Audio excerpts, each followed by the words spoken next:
Hola, ¿qué tal? Bienvenidos a Mi Voz Audiolibros, el nuevo nombre del canal Audiolibros con Texto.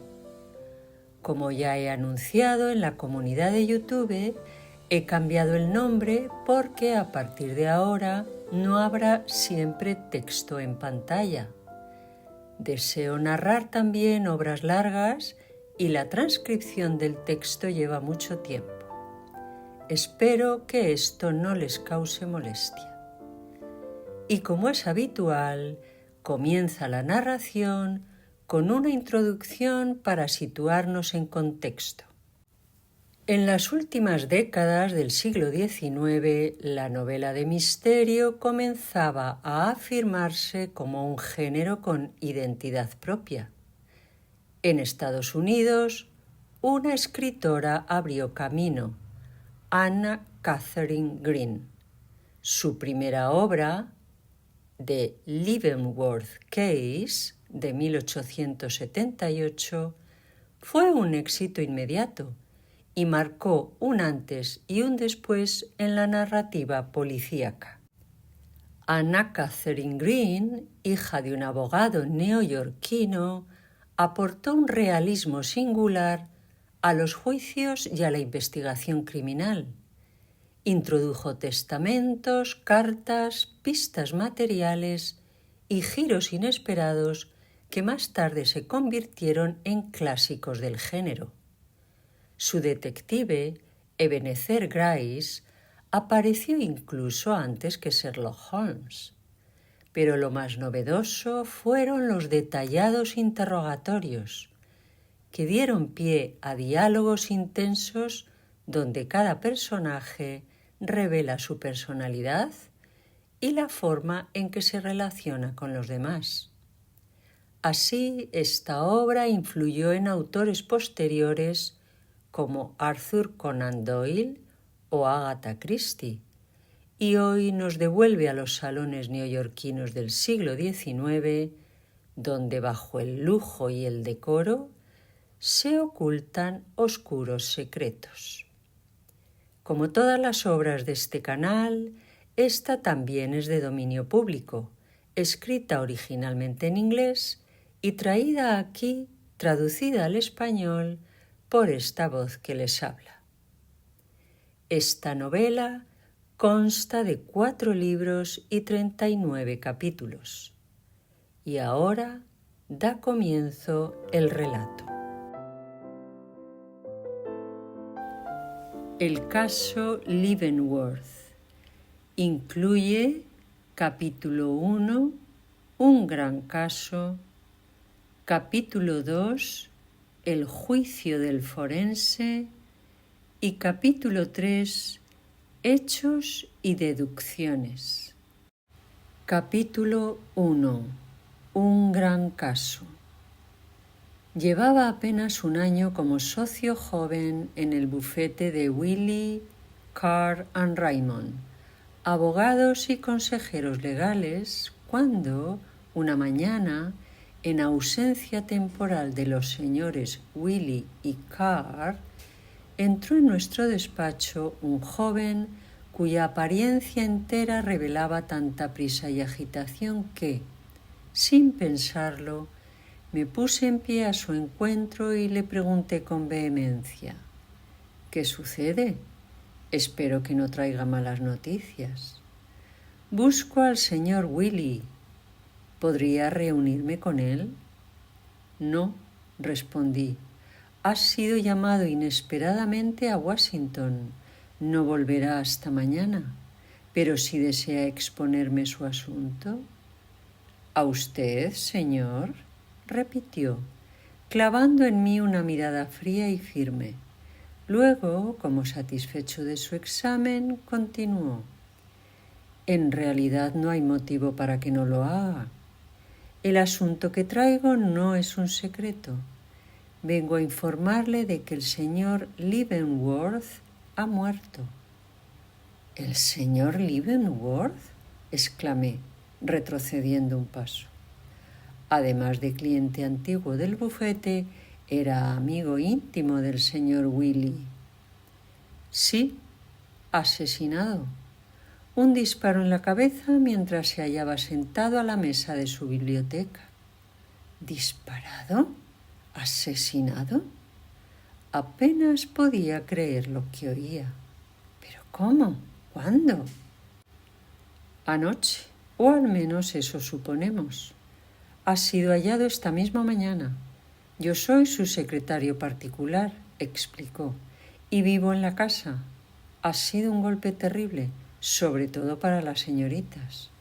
Horrible, murmuré. El señor Willy quedará profundamente afectado. Ellas están solas, prosiguió en tono frío y profesional, que con el tiempo vi que le era inseparable. Me refiero a las señoritas Leavenworth, sobrinas del difunto. Como comenzará una investigación hoy mismo, se considera conveniente que alguien pueda asesorarlas, y dado que el señor Willy era el mejor amigo de su tío, me enviaron a buscarlo. Pero al hallarse ausente no sé qué hacer ahora ni a dónde acudir. Soy un desconocido para las señoras, dije con cierta vacilación, pero si puedo serles de ayuda, mi respeto hacia su tío es tal que... La expresión de sus ojos me interrumpió. Sin apartarse de mi rostro, sus pupilas se dilataron de pronto como si pretendieran abarcar mi persona entera. No lo sé, dijo al fin con un leve ceño, muestra de que no le agradaba del todo la situación. Aunque tal vez sea lo mejor, no deben quedarse solas. No diga más, iré yo. Y, tras enviar un recado urgente al señor Willy y realizar unas cuantas gestiones, acompañé al secretario a la calle. Ahora le pedí: cuénteme lo que sepa de este espantoso asunto. Lo que sé cabe en pocas palabras. Lo dejé anoche sentado como de costumbre en su mesa de la biblioteca y lo he encontrado esta mañana en el mismo lugar, en la misma postura casi, pero con un agujero en la cabeza del tamaño de mi dedo corazón. Muerto, muerto como una piedra. Horrible, exclamé. Tras un instante añadí: ¿podría haber sido suicidio? No. El arma con el que se ha cometido el hecho no aparece. Pero si ha sido asesinato, debe de haber un motivo. El señor Leavenworth era demasiado benevolente para tener enemigos. ¿Y si se tratara de robo? No ha habido robo, no falta nada, me interrumpió otra vez. El caso es un misterio absoluto. Lo observé con curiosidad. El habitante de una casa donde se ha cometido un crimen misterioso resulta siempre interesante, pero aquel rostro de facciones correctas, aunque inexpresivas, ofrecía poco terreno a la imaginación. Miré hacia otro lado y pregunté: «Las señoras estarán muy afectadas». Tardó varios pasos en contestar. Sería antinatural que no lo estuvieran. Y ya fuera por su expresión o por el modo mismo de hablar de ellas, tuve la sensación de que, al tratar sobre aquellas damas con el frío y reservado secretario del señor Leavenworth, pisaba un terreno peligroso. Como había oído que eran mujeres de gran educación y talento, esta impresión me desagradó. Fue, por tanto, con cierto alivio que vi acercarse un coche de la Quinta Avenida. Dejemos la conversación para más tarde, dije. Aquí está el coche. Ya sentados, comprendimos enseguida que era imposible hablar de semejante asunto en público. Ocupé entonces el trayecto en repasar lo poco que sabía del señor Leavenworth. Era un comerciante retirado, de gran fortuna y elevada posición social, que, al no tener hijos, había acogido en su casa a 2 sobrinas, de las cuales una había sido ya declarada su heredera. Había oído al señor Willy mencionar algunas excentricidades suyas, como ese mismo testamento que favorecía a una sobrina en detrimento total de la otra. Pero fuera de eso ignoraba casi todo sobre sus hábitos y su vida. Al llegar a la residencia hallamos gran concurrencia delante. Apenas tuve tiempo de advertir que se trataba de una casa de chaflán, de gran profundidad, cuando la multitud me arrastró hasta el pie de los anchos escalones de piedra. Logré liberarme, no sin esfuerzo, de un limpiabotas y un muchacho carnicero que, aferrados a mis brazos, parecían querer introducirse conmigo en la vivienda. Subí las gradas y, encontrando al secretario nuevamente a mi lado, llamé con premura. La puerta se abrió enseguida y apareció un rostro conocido, el detective Grice. «Señor Grice», exclamé. «El mismo», replicó, estrechándome la mano y cerrando tras de nosotros la puerta con una sombría sonrisa hacia la multitud decepcionada. «No se extrañe tanto de verme aquí. Entre». «No me sorprende», contesté. Luego, volviéndome hacia el secretario, añadí: «Este es el señor...». Me detuve, pues ignoraba su nombre. «El secretario particular del difunto señor Leavenworth». «Ah, el secretario», dijo Grice. «El forense lo busca, caballero». «¿Está aquí ya, entonces?» «Sí, el jurado acaba de subir a ver el cuerpo. ¿Desea acompañarlos?» «No es necesario, solo he venido para ayudar a las señoritas. El señor Willy está ausente». «Ya veo. Una buena ocasión para usted. Con todo, siendo un joven y prometedor abogado, yo pensaría que le interesará conocer este caso en todos sus detalles, pero siga su propio criterio». Vencí mi aversión. «Iré», dije. «Bien, sígame». Al disponernos a subir, el jurado bajaba ya, y nos refugiamos en un rincón entre la sala y el salón. «El secretario dice que no ha podido ser un ladrón», comenté. «¿Así?», contestó, sin dejar de mirar obstinadamente el pomo de una puerta. «Afirma que nada falta y que los cerrojos estaban seguros esta mañana, justo así». En tal caso, y un escalofrío me recorrió, el asesino ha debido pasar la noche en la casa. El señor Grice sonrió oscuramente mirando hacia el pomo. «Es espantoso», exclamé. Y él de inmediato frunció el ceño. «Al pomo». Conviene aclarar que el señor Grice no era aquel tipo enjuto y nervioso de mirada penetrante que cualquiera esperaría de un detective. Todo lo contrario, era un hombre corpulento con un elegante porte natural, cuyo ojo jamás traspasaba a nadie ni parecía posarse en la persona con quien hablaba. Fijaba su atención en objetos triviales: un florero, un tintero, un libro, un botón. Era en ellos donde depositaba sus pensamientos y conclusiones, no en una persona. Y en ese momento sus confidencias eran con el pomo de la puerta. «Asunto espantoso», repetí. Sus ojos pasaron ahora al botón de mi manga. «Vamos», dijo por fin. «Ya está despejado». Subimos entonces y al llegar al rellano se detuvo. «Señor Raymond, no acostumbro a hablar mucho de los secretos de mi oficio, pero en este caso todo depende de hallar la pista correcta desde el principio. Aquí no ha obrado un criminal común, aquí ha trabajado la astucia, y a veces una mente sin experiencia capta lo que al investigador más experto se le escapa.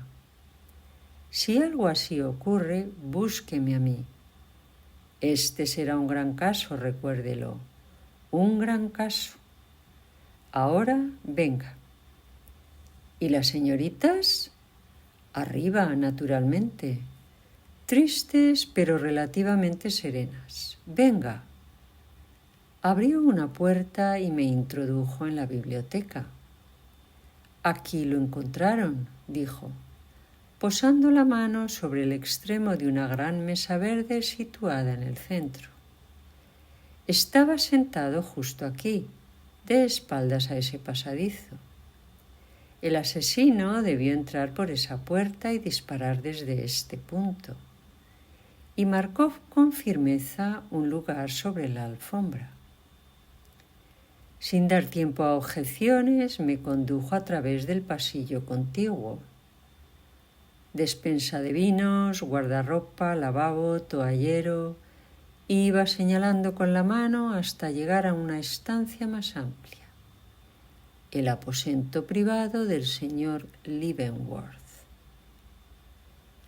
Avancé hacia la cama, con las cortinas corridas, y al intentar apartarlas, Grace lo hizo en mi lugar. Sobre la almohada yacía un rostro sereno, tan natural que retrocedí impresionado. La muerte ha sido demasiado súbita como para deformar los rasgos, observó el detective, mostrando una terrible herida en la parte posterior del cráneo. Un disparo así no deja opción. Jamás ha podido ser obra de su propia mano. Es un asesinato deliberado. Me aparté horrorizado y vi una puerta opuesta al pasillo por donde entramos. ¿Por allí?, pregunté. Cerrada por dentro, replicó. Tal vez entró por allí, tal vez no. No aseguramos nada. Noté que la cama estaba intacta. ¿No se había acostado entonces? No. El crimen tiene unas 10 horas, tiempo de sobra para que el asesino estudiara la situación y cubriera todas las contingencias. ¿De quién sospecha?, murmuré. Grace miró fijamente el anillo de mi dedo. De todos y de nadie. Yo no sospecho, yo detecto. Dejó caer las cortinas y salimos. Como en ese momento se celebraba la vista del jurado, pedí al señor Grace que informara a las señoritas de que el señor Willy estaba fuera de la ciudad y que yo había venido en su nombre para ofrecerles asistencia en tan trágica ocasión. Después bajé al gran salón y tomé asiento entre los presentes.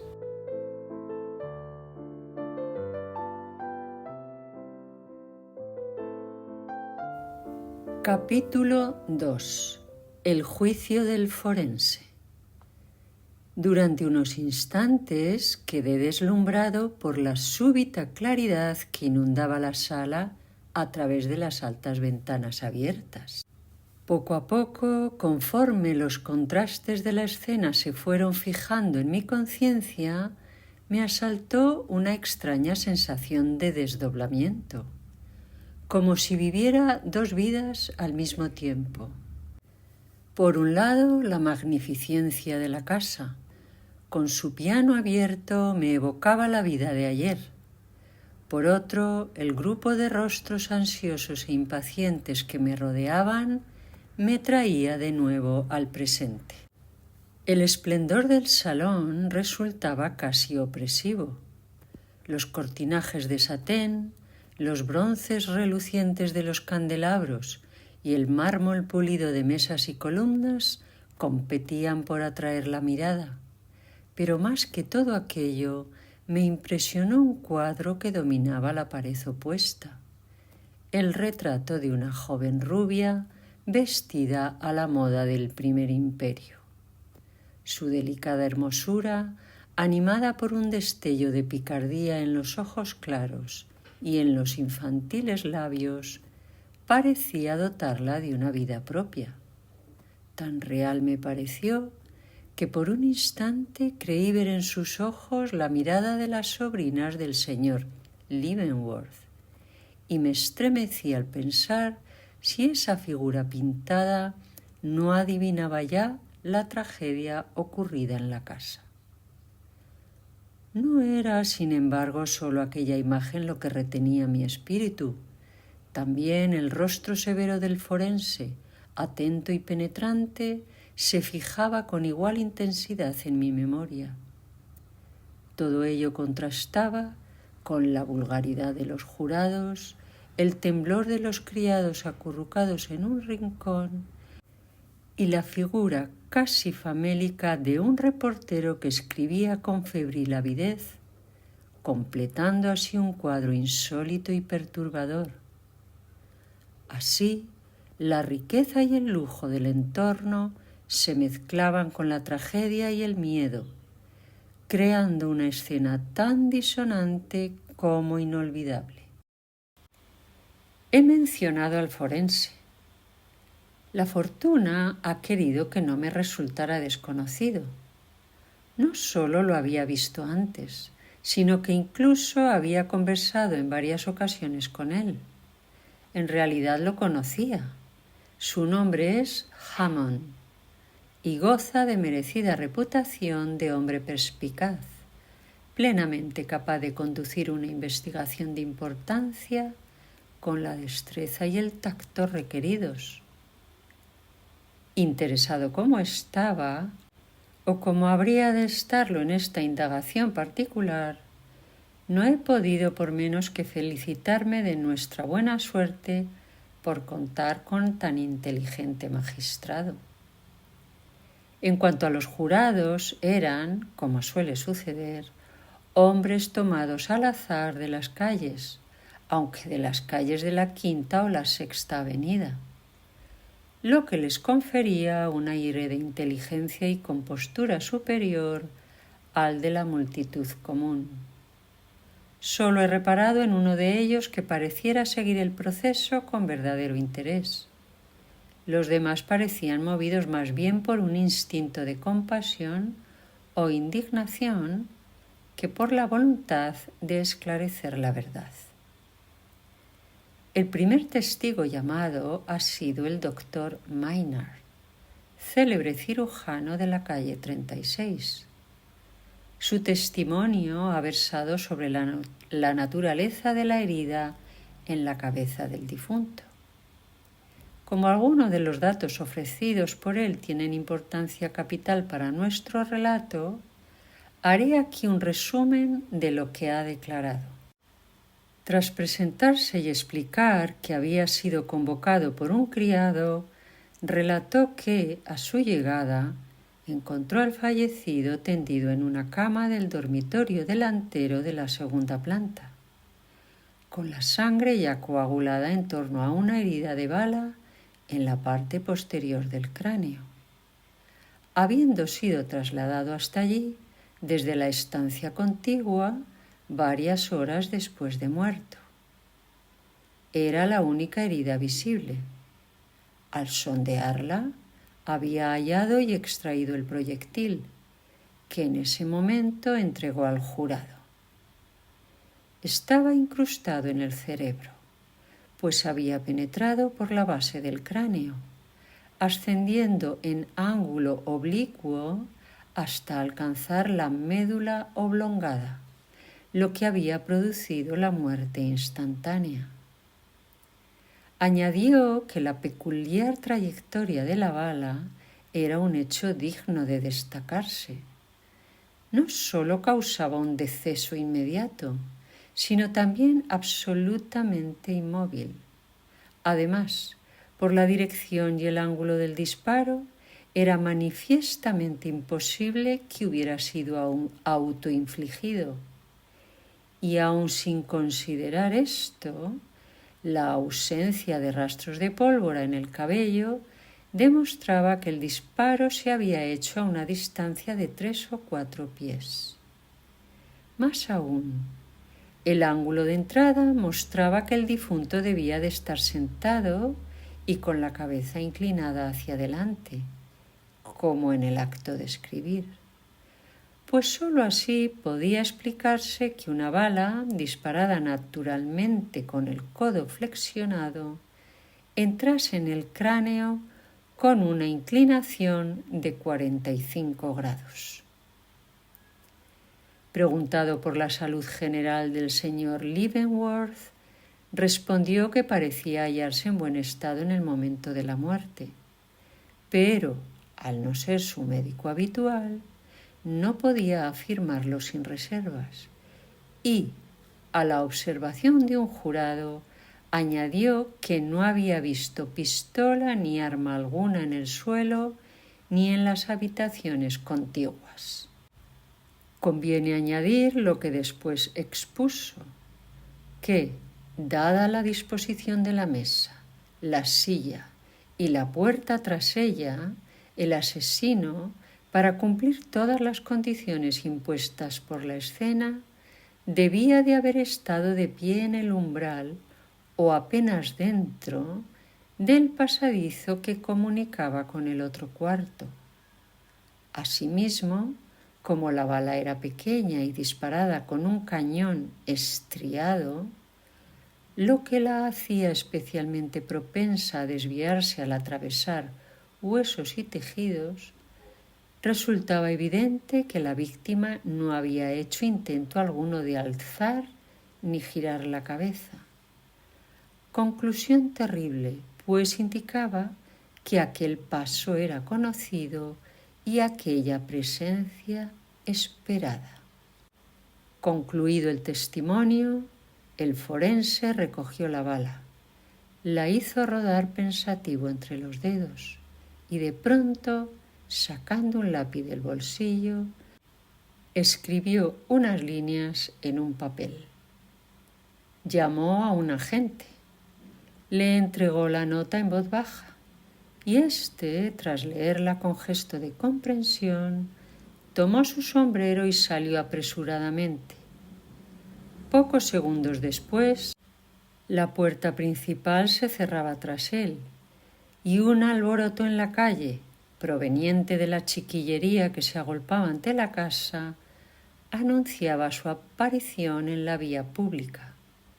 Desde donde me hallaba, pude verlo detenerse en la esquina, llamar a un coche, subir deprisa y perderse en dirección a Broadway.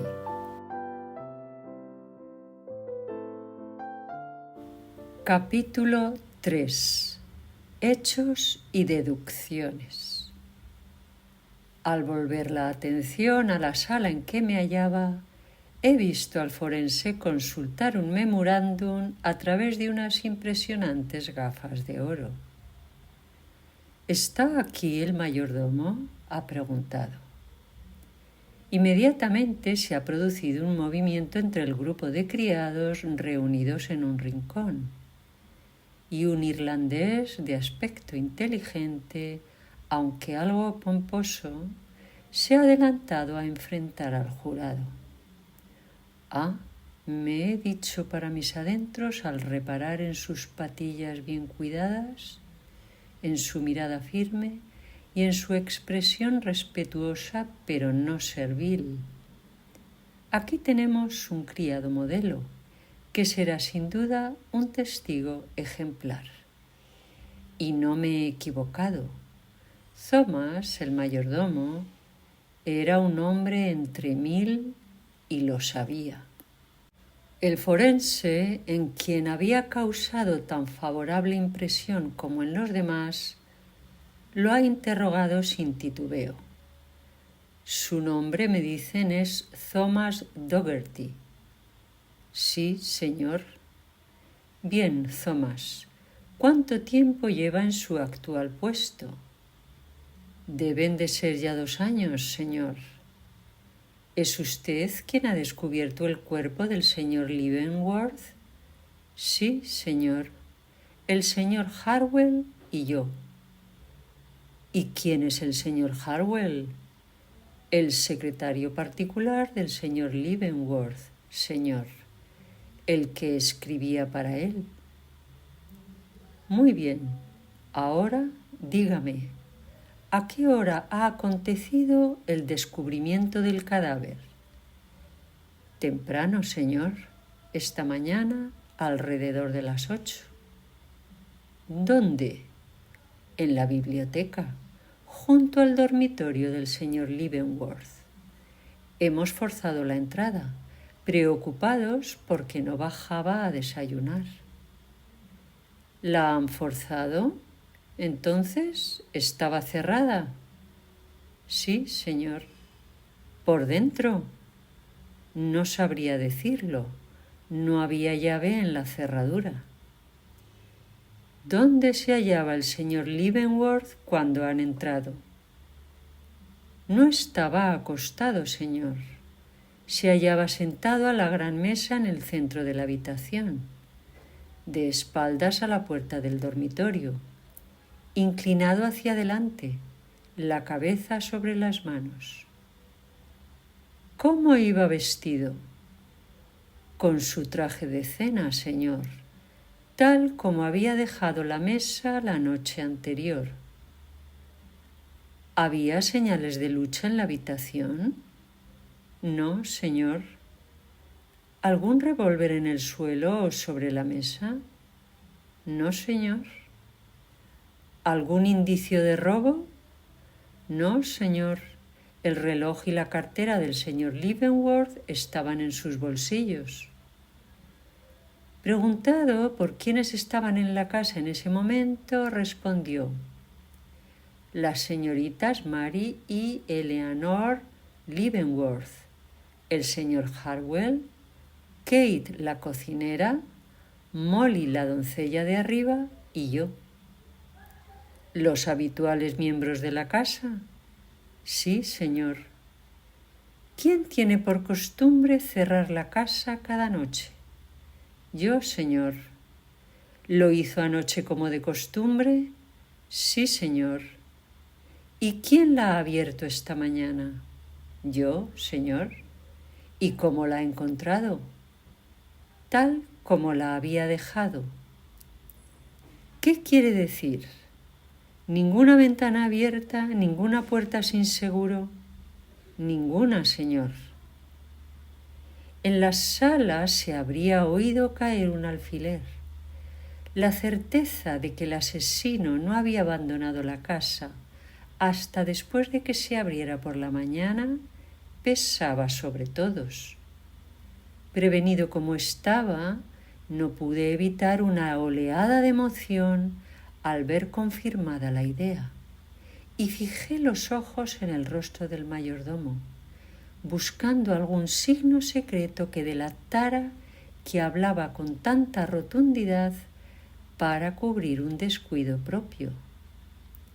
Pero su semblante se ha mostrado franco y firme, resistiendo como una roca la mirada concentrada de todos los presentes. Preguntado por la última vez que había visto con vida al señor Leavenworth, respondió: anoche, en la cena. ¿Pero alguien más lo vio después? Sí, señor. El señor Harwell dice que lo vio hacia las 10:30 de la noche. ¿En qué habitación duerme usted en esta casa? En una pequeña, en el sótano. ¿Y los demás? La mayoría en el tercer piso. Las señoritas en los grandes cuartos traseros. El señor Harwell en uno pequeño al frente. Y las chicas aún más arriba. ¿Nadie en el mismo piso que el señor Leavenworth? Nadie, señor. ¿A qué hora se acostó usted? A eso de las 11. ¿Oyó algún ruido antes o después? Ninguno, señor. De modo que el hallazgo de esta mañana lo ha sorprendido. Sí, señor. Conminado a relatar con detalle el descubrimiento, explicó que cuando el señor Leavenworth no bajó a desayunar tras sonar la campana, no ha surgido sospecha alguna. Han esperado un poco, pero al ver que no aparecía, la señorita Eleanor se ha mostrado inquieta y ha subido a llamar a su puerta. Ha bajado al poco, muy asustada, diciendo que no había obtenido respuesta. Entonces el señor Harwell y él han subido. Han intentado abrir las puertas y, hallándolas cerradas, han forzado la de la biblioteca, donde han encontrado al señor Leavenworth sentado a la mesa, muerto. ¿Y las señoritas? Nos han seguido y han entrado. La señorita Eleanor ha caído desmayada. ¿Y la otra, la señorita Mary? No lo recuerdo. Estaba ocupando trayendo agua para reanimar a la señorita Eleanor. ¿Cuánto ha pasado antes de que llevaran al señor Leavenworth al dormitorio contiguo? Casi de inmediato, en cuanto la señorita Eleanor ha recobrado el sentido. ¿Quién ha propuesto trasladar el cuerpo? Ella, señor. Se ha puesto en pie, lo ha mirado, se ha estremecido y luego nos ha ordenado al señor Harwell y a mí llevarlo al lecho y llamar al médico. ¿Ha ido ella con ustedes? No, señor. ¿Qué ha hecho? Se ha quedado junto a la mesa de la biblioteca. ¿Haciendo qué? No lo sé. Solo se le veía la espalda. Y al volver, ya no estaba. Ni en la mesa ni en la sala. Había salido. ¿Y cuándo la ha visto de nuevo? Al minuto. Ha entrado por la puerta de la biblioteca cuando nosotros salíamos. ¿Tenía algo en la mano? No que yo viera. ¿Faltaba algo en la mesa? No lo sé, señor. No me fijé. ¿Quién quedó en la sala? La cocinera, Molly y la señorita Leonor. ¿No la señorita Mary? No, señor. Tras esta declaración, un jurado ha intervenido. Usted ha dicho que lleva 2 años en la familia. ¿Era una familia unida? Thomas ha vacilado. Sí, señor, hasta donde yo pueda saber. ¿Las señoritas querían a su tío? Sí, señor. ¿Y entre ellas? Supongo que sí. No me corresponde a mí juzgar. Insistido, ha contestado finalmente. No, señor, no tengo motivos para decir lo contrario. Entonces otro jurado, pequeño y nervioso, ha preguntado: ¿A qué hora ha abierto usted la casa esta mañana? A las 6, señor. ¿Y alguien podría haber salido sin que usted lo supiera? Thomas ha respondido con firmeza. Imposible. La puerta principal suena en toda la casa y la trasera no puede cruzarse sin que la cocinera lo vea desde la ventana de la cocina. Este testimonio ha reforzado la convicción general. El asesino no había abandonado la casa. El mayordomo se ha retirado y ha comparecido el secretario Harwell. Su porte era sereno, su tono grave. Se ha identificado como James Truman Harwell, secretario particular de Leavenworth desde hacía 8 meses. Preguntado si había sido el último en verlo con vida, ha replicado con altivez: «Ciertamente no, ya que no he sido yo quien lo ha matado». La ligereza de la respuesta ha provocado un murmullo de desaprobación. Rectificando, ha explicado que probablemente sí había sido el último en verlo con vida, pues acostumbraba a escribir a su dictado entre las 9:30 y las 10:30 de la noche. La víspera, ha añadido, habían trabajado en el manuscrito sobre China, proyecto al que el difunto dedicaba gran empeño. Ha relatado la escena final. Leavenworth, sirviéndose su copa de jerez habitual, le había invitado a brindar. Él lo había hecho, aunque el señor dejó la suya medio llena.